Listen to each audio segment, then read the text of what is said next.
And so let me just take you through where we are a week since those Hamas attacks, because Israel is still urging civilians to leave northern Gaza as soon as possible. It's specified 2 roads which can be used by Palestinians heading south. Well, more than 1 million were told on Friday to relocate before an expected ground offensive. Israel's Prime Minister Benjamin Netanyahu has said his country's bombardment of Gaza is, quote, just the beginning. More rockets have been fired into Israel, and Israeli airstrikes are continuing across Gaza. Military sources in Israel say a senior Hamas commander is among those killed.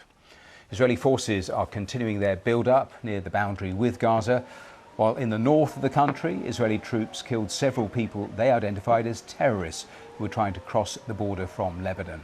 And overnight, Israel's military exchanged more cross-border fire with the Iranian-backed Lebanese group Hezbollah. The US Secretary of State Antony Blinken, as I was saying, is in Saudi Arabia on the latest stop of his tour of the Middle East.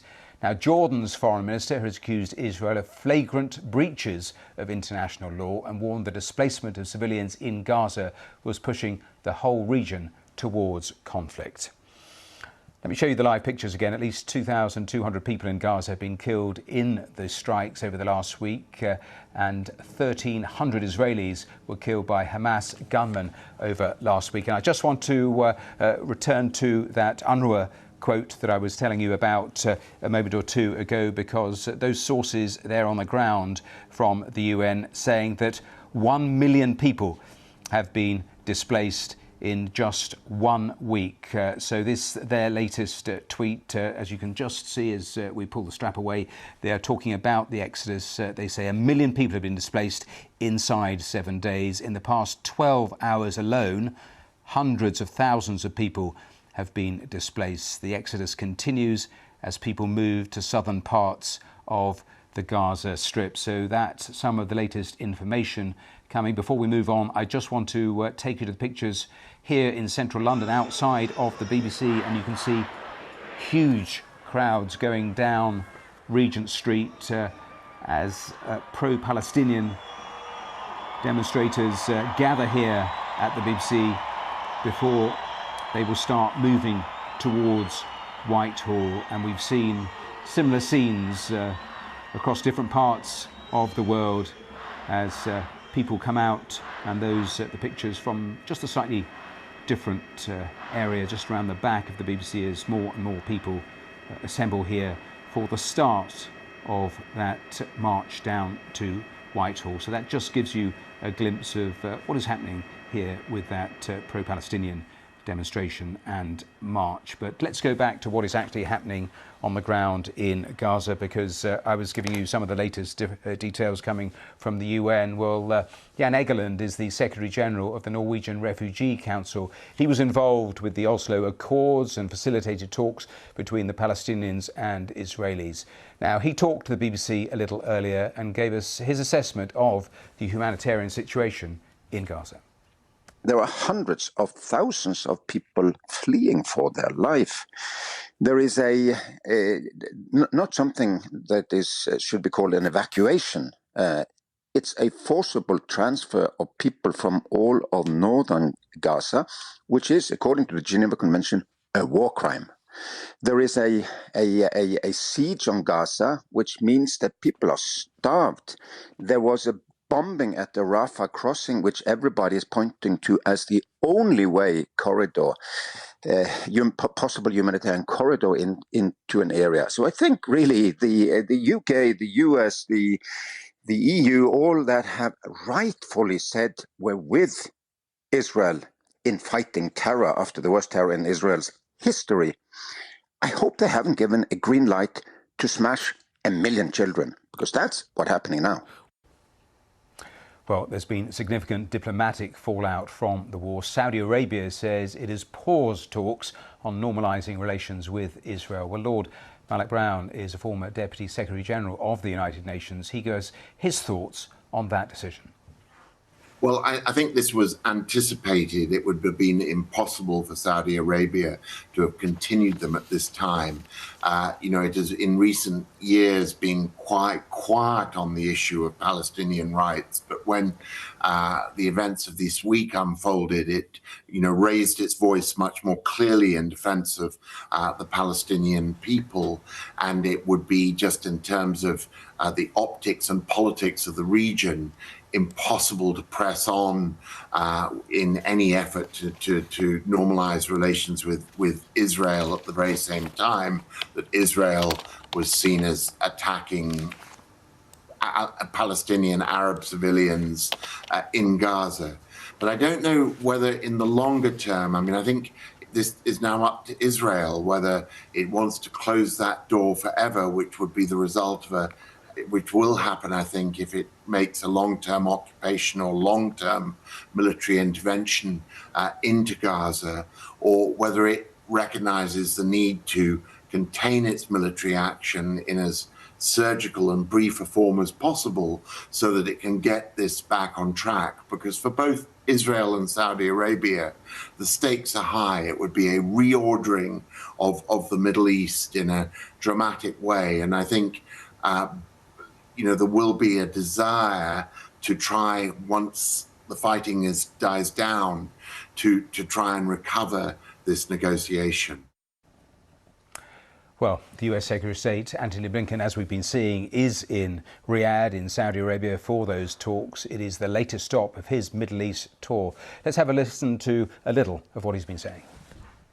No country can or should be expected to tolerate what Israel has just been on the receiving end of, which is an attack that almost defies description in words, in which more than 1,300 of its people were slaughtered, along with the nationals of more than 30 other countries, by Hamas. Hamas is not representative of the Palestinian people or their legitimate aspirations for the future. Hamas is a terrorist group. Its only agenda is to destroy the state of Israel and to murder Jews. And it's important that the entire world see it as such.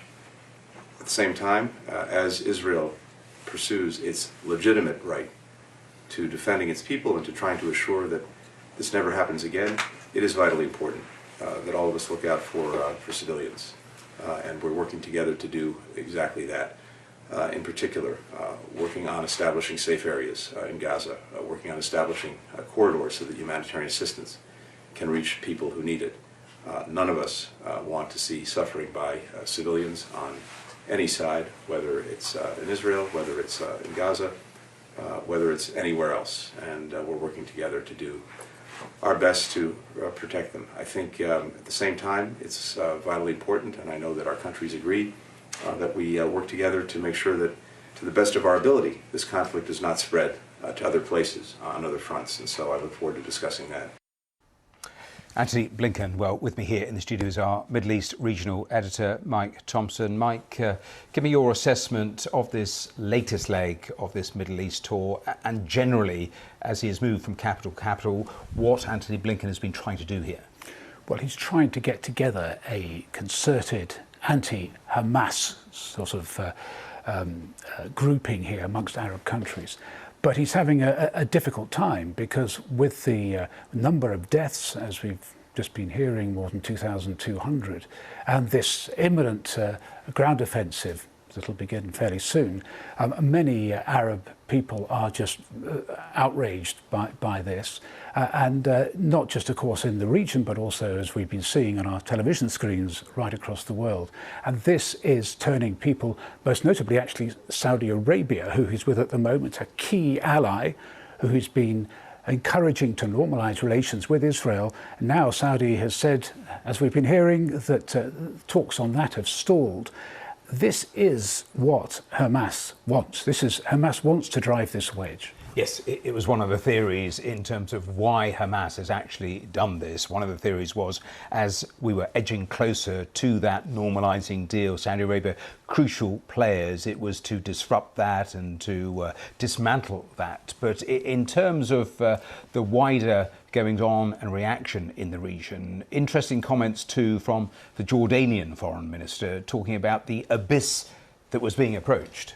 Indeed, yes, and of course the Secretary of State had talks with King Abdullah of Jordan, and the country is very, very concerned about this abyss, as you just mentioned there.